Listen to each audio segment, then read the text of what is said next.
जो तकनीकी तौर पे कहीं टिकती ना हो। तो मैं मेरी बात को दोबारा शुरू करता हूं। सीबीआई के सामने 2-3 एंगल हैं। एक, हरियाणा पुलिस ने, बयानी पुलिस ने दे रखा है वह इस लड़की ने आत्महत्या करी है। दूसरा, हमारा पीड़ित परिवार का पक्ष है कि वह इसकी तो बेरहमी से हत्या करी गई है। तीसरा, नीचे नीचे आई थी, मैं आपके माध्यम से कहना चाहता हूं, कल मैंने सोशल मीडिया पे भी कहा, ये अपुष्ट नीचे नीचे चल रहा है कि इसमें ऑनर किलिंग का एंगल भी हो सकता है। ऑनर किलिंग का मतलब वे इनके परिवार वाले में से भी कोई कर सकता है। ये बात मैं आपको इसलिए कहना चाहता हूं कि ऐसा ना हो सीबीआई एफआईआर दर्ज कर ले और घुमा फिरा के वो परिवार पे लेके बात को छोड़ दे 2, 4, 6 महीने के बाद। हम जिस लड़ाई के लिए बैठे थे वो लड़ाई अधूरी रह जाए और घर पे आके बात फिर खड़ी हो जाए। तो मेरे तमाम बुजुर्गों, आपकी गांव की कमेटी को इन बातों का ध्यान रखना है। पहली बात, एफआईआर जो सीबीआई दर्ज करे वो हत्या के केस की, हत्या की धाराओं के एफआईआर हो, ना कि ऐसे गोल मटोल गुमशुदा के एफआईआर हो। अगर हत्या के मुकदमा दर्ज होगा तो कम से कम पहली शुरुआत सही होगी। दूसरी बात, हत्या की एफआईआर दर्ज करे तो हत्या के कारणों पे बात होती है। यहाँ 20 तरह की बातें चल रही हैं।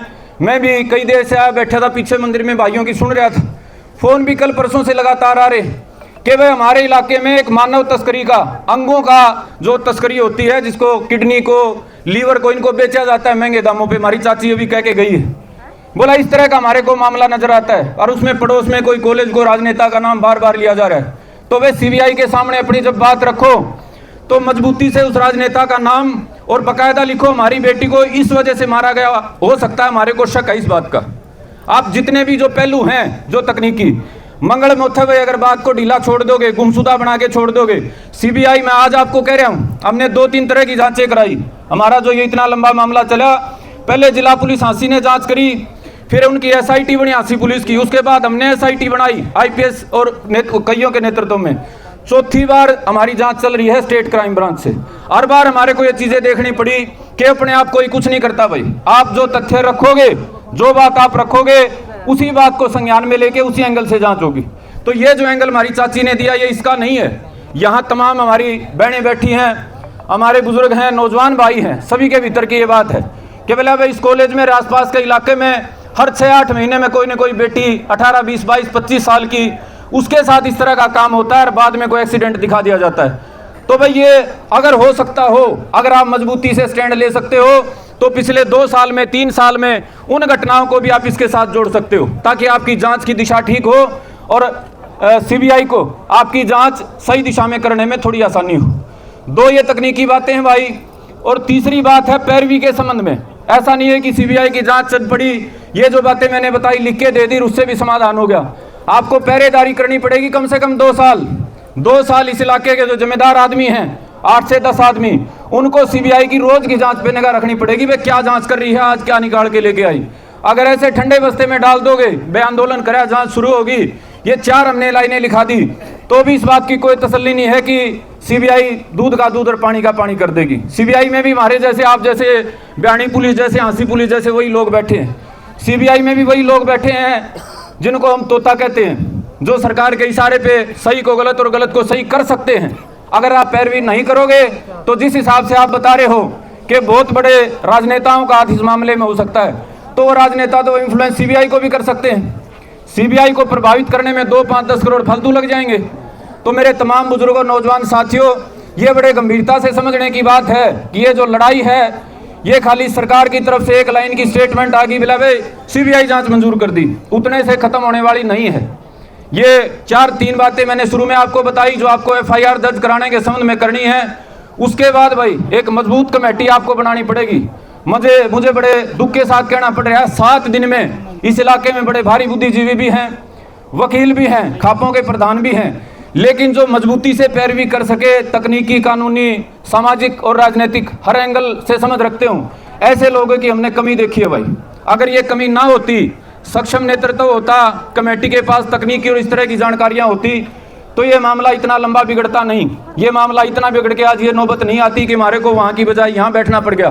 तो मैं आपसे अनुरोध करता हूँ इस इलाके की सरदारी से, भाई जिसका घर बीतती है ना उसको समझ में नहीं आती, उसके दर्द होता है, उसको 2 कान में बात कह देता है, वही सच्ची लगती है। अगर आप जिसके ये बेटी थी मनीषा जिनकी, अगर उस परिवार को आज समझाने लग जाओ ना, 10 आदमी समझाओगे तो 10 की 10 बात उनको सच्ची लगेंगी, 10 की 10 बात लगेंगी, यो भी ठीक कह रहा है, यो भी ठीक कह रहा है, यो भी ठीक कह रहा है। तो ये जिम्मेदारी भाई गांव की, इलाके की होती है। पीड़ित परिवार को सही रास्ता दिखाने की, और वो रास्ता दिखाने में वे अच्छी भी सुननी पड़ेगी, बुरी भी सुननी पड़ेगी। कुछ भाई मैंने देखा यहाँ थोड़ा बहुत उनके ऊपर कटाक्ष हो गया, वो माइक छोड़ के अपने घर चले गए। भाई इस तरीके से सामाजिक आदमी अपनी जिम्मेदारी नहीं छोड़ता।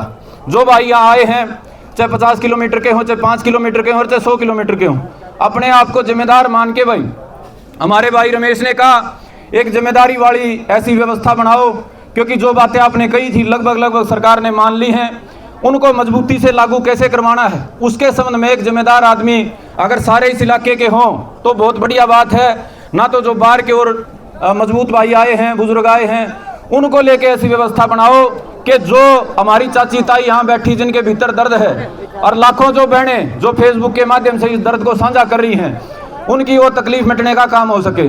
अगर भाई ये लड़ाई पूरी होती है, इसमें दोषी निकल के सामने आते हैं, उनको कड़ी सजा होती है, तो ये मान के चलो जैसे निर्भया कांड के बाद पूरे देश में बहन बेटियों की सुरक्षा के लिए एक बड़ी अलग की शुरुआत हुई थी, आपके गांव से, आपके ढाणी लक्ष्मण से एक नई शुरुआत होगी, और हरियाणा में आगे हर बेटी, हर बहन, हर माँ अपने आप को सुरक्षित महसूस करेगी।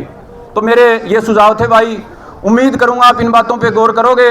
और इसके साथ साथ एक बात मैं दोहराना चाहता हूं कि किसी भी तरह का ये जो धोखेबाजी वाली बात होती है, 4 आदमी चले गए 2 नए आगे, इन बातों से सच्चाई की लड़ाई पे असर नहीं पड़ता है। हम परसों आए थे, उस कमेटी की बातें सुन के मेरे को अंदाजा तो हो गया था अगबे इनकी सारी सोच ठीक नहीं है, ये सरकार के एंगल पे बात करने लग रहे। मेरे को भी कहने लगे कि संदीप भाई तू को भड़काऊ बात ना कहिए। मैं भी इस बात के ऊपर को जोश और भड़काऊ बात कहने की जरूरत थोड़ा है, ये तो हरियाणा का बच्चा भड़का हुआ है। सबको मनीषा में अपनी बहन और बेटी नजर आती है, तो किसी संदीप को, किसी मनदीप को, किसी सुरेश को या किसी और को हरियाणा को ना तो ज्ञान देने की जरूरत है भाई, ना जोश देने की जरूरत है। हर आदमी अपने जोश में है, हर आदमी अपने भीतर के दर्द को लेके समाधान चाहता है। तो भाई किसी किस्म के धोखे से या सरकार के किसी किस्म के डर से, मैं आपको दावे समेत कह सकता हूं, आपको हजारों पुलिस वाले चारों खड़े नजर आते होंगे, लेकिन आपको आपकी ओर उंगली करने भी किसी की हिम्मत नहीं है, क्योंकि आप सच्चाई पे बैठे हो। अगर आपके ऊपर थोड़ा भी दबाव बनाने का प्रयास होगा, ये पीड़ित परिवार और कमेटी को मैं कहना चाहता हूं कि आपको दबाव में आने की जरूरत नहीं है। किसी तरह का कोई कदम उठाने के लिए, सरकार से किसी वार्ता के लिए दबने की जरूरत नहीं है भाई। आप 8 की कमेटी 8 नहीं हो, आप 8 लाख भी नहीं हो, आप कम से कम 8 करोड़ लोग आपके साथ खड़े हैं। तो आपके ऊपर हरियाणा की उम्मीदें हैं, लाखों बहन बेटियां की उम्मीदें हैं, और जो मुझे विश्वास है आप इन उम्मीदों पे खरा उतरोगे और एक मील का पत्थर कायम करने का काम करोगे। आप सभी ने